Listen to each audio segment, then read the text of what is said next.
scan. Nanti lihat tulang rusuknya kurang satu apa enggak. Gitu.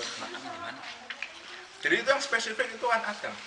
Kan Allah di Quran menjelaskan bahwa Allah yang menciptakan manusia itu permulaannya dari tanah. Lalu setelah itu penciptaan manusia dilakukan dari saripati air yang hina. Jadi yang terjadi di atas dari tulang rusuk itu adalah Adam dengan Hawa, seperti itu. Walau alam bisawab. Ya, sudah terjawab ya. Tapi begini yang jelas ya.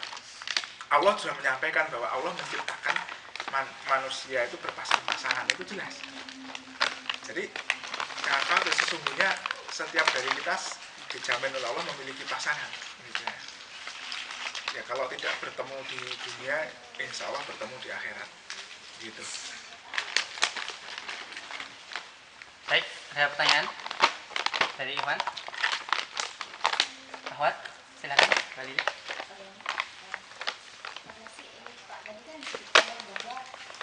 Kalau misalkan laki-laki perempuan sudah kan sebenarnya menikah ya.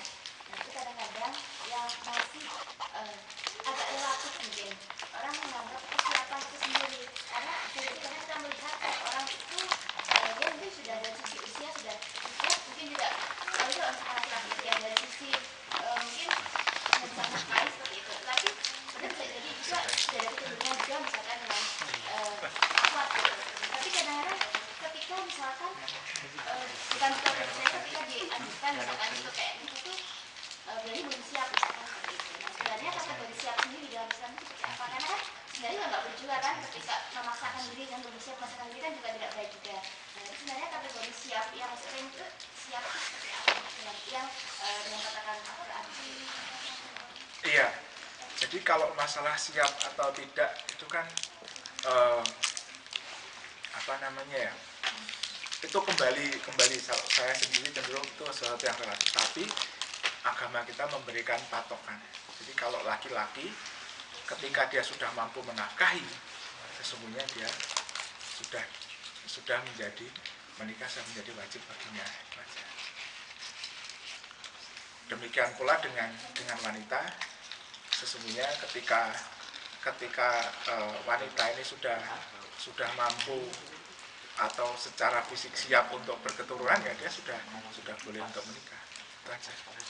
Kalau misalkan wanita siap seperti apa?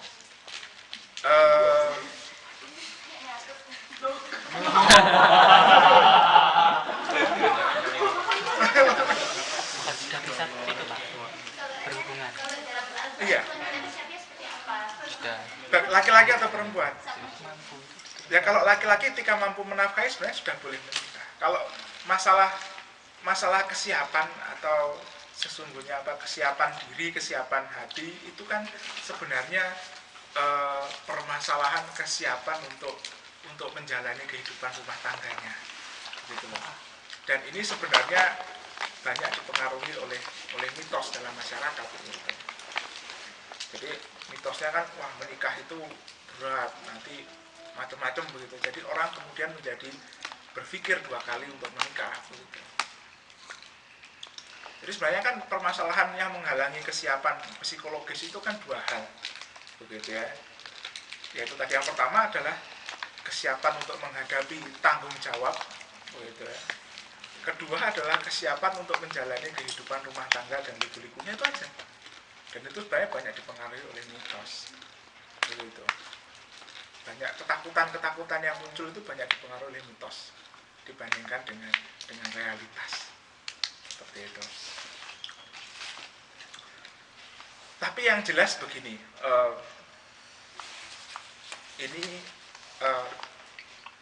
ketika seseorang itu menikah, gitu ya. Jadi begini, mungkin saya harus kembali kepada konsep Islam tentang manusia. Jadi Allah Subhanahu wa taala menciptakan manusia ini kan terdiri dari 3 unsur ya. Jasad, ruh dan akhlak dan akal. Karena manusia ini memiliki jasad, maka dia juga memiliki hawa, memiliki keinginan, nafsu. Jadi ada sesuatu yang dia sukai, sesuatu yang tidak dia sukai, begitu ya.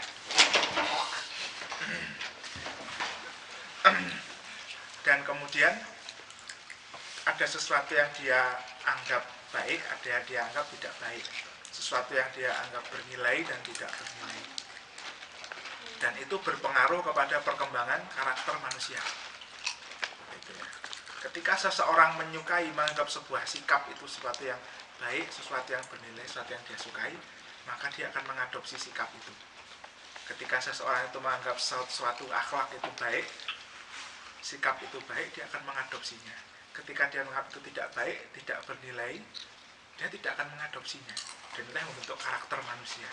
Sehingga manusia memiliki, tidak ada manusia yang memiliki semua karakter, semua bentuk. Ada manusia itu memiliki satu set karakter dan dia pasti tidak akan memiliki satu set karakter yang lain. Gitu ya. Oleh karena itu kemudian dalam psikologi itu ada yang namanya tipologi manusia. Gitu kan.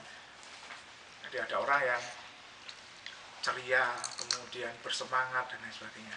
Ada orang yang kalem, tenang dan sebagainya. Itu tidak bisa dipungkiri. Itu tidak ada orang yang ceria dan kalem, itu tidak ada, gitu ya. Karena Anda harus memilih di antara dua ini. Ketika Anda menyukai keceriaan, Anda tidak akan bisa menjadi orang yang pendiam. Ketika Anda melihat bahwa menjadi pendiam itu lebih baik, Anda tidak akan menjadi orang yang periang. Begitu ya. Dan ketika Allah menciptakan manusia berpasangan, maka sesungguhnya dia akan mencintai dan memilih orang-orang, menyukai orang-orang yang komplement terhadap dirinya. Dia akan menyukai orang manusia yang memiliki sesuatu yang tidak dia miliki. Jadi jangan heran kalau kemudian seorang yang periang memiliki pasangan yang pendiam. Begitu ya. Kemudian seseorang yang biasanya yang memiliki karakter santai, menerima, easygoing, akan menyukai seseorang yang memiliki target dalam hidupnya, gitu ya, yang punya keinginan kuat dan lain sebagainya. Seseorang akan menyukai orang lain yang memiliki karakter yang tidak dia miliki, begitu ya. Nah, biasanya yang menjadi ketakutan dalam pernikahan adalah ketakutan bagaimana kita menyesuaikan diri dengan pasangan seperti itu, dan itu tidak masalah sepanjang kita menjadikan agama sebagai yang paling utama. Karena sesungguhnya nanti berbagai hal yang kita hadapi dalam kehidupan kita, berbagai perbedaan pandangan yang kita hadapi dalam kehidupan kita akan menjadi mudah diselesaikan ketika kita kembali kepada din. Dan itu terjadi di semua zaman, terjadi di semua tempat, di semua zaman. Agama itu akan menjadikan kita mudah untuk mengembalikan berbagai permasalahan yang kita hadapi di dalam